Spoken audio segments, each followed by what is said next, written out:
الذكرى TV. الذكرى تنفع المؤمنين. وعليكم السلام ورحمة الله وبركاته. jërëjëf soppe boobu di Seydou Ousmane Touré ca marché Sandaga ci laaj bu am solo boobu mu fi yónnee aju ci koor.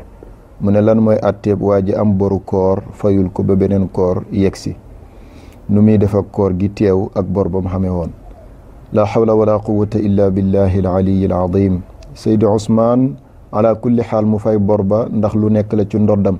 ala kulli xaal mu woor weer wu teew ndax faratale ci moom. du fa nekk nag naan damay fay bor bi ba noppi doogo woor weeru koor wi. du fa nekk it naan damay woor weeru koor wi yéene waale ci fay bor ba déedéet. na woor weer wi ba weer wi mat weer wi jeexee mu door a fay fan ya nga xam ne moom la amee woon ca koor ya jiitu woon. ñaar rakk mën a xam la ko teewoon a fay ba koor fekkaat ko fa muy ngànt lu mel ni feebar ko teewoon bàyyiwul ko ba koor fekkaat ko ci. kon kooku buy fay ci fay képp lay yem kenn du ko defloo benn fidya muy benn sanction muy jotoo buñ koy defloo déedéet.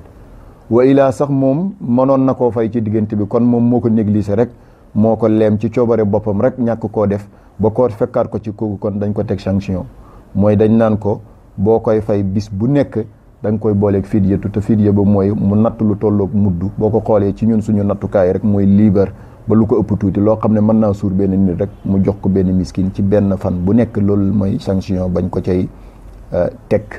su fekkonte ne it at ya dafa limu lu mel ni loolu daloon ko 2013 ci exemple fayul ko 2014 jot mu woor 2015 jot mu woor 2016 jot mu woor 17 ba 2018 ci ren xelam dañ ne 2013 kat amoon naa bor bu ma fayul woon te maa ko négligé rek kon du tax ñu ne ko kam at yi fi jaar dafa bari fidya boobu ñu la doon defloo muy mudd biñ la doon nattuloo dañ la koy multiplier déedéet du tee ba tey bu koy fay benn fidya lay def ci benn fan bu nekk muy bis bu wooree ba ngoon jot rek mu natt lu tolloog mudd muy liibar ba lu ko ëpp tuuti jox ko kenn ci miskin yi ko yeeyoo.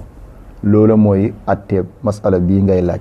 loola nag madhabul imaamu malikin radiyallahu anhu ci loola lañ dëppoo même madhabul imaamu shafii ci loolu lañ dëppoo même madhabul imaamu ahmad ibnu hanbal ci loola lañ dëppoo ñu sukkandiku ñoom ñëpp ci xadis ibnu abbas radiyallahu anhu bii mu ne man farata fi siyaami chahri ramadana xatta yudrikahu ramadanu axar falyasum hada alladi adrakahu thumma liyasum ma faatahu wa yutim maa kulli yawmin miskina aw kama qaal kon loolu mooy atteeb masala bi wa shukran.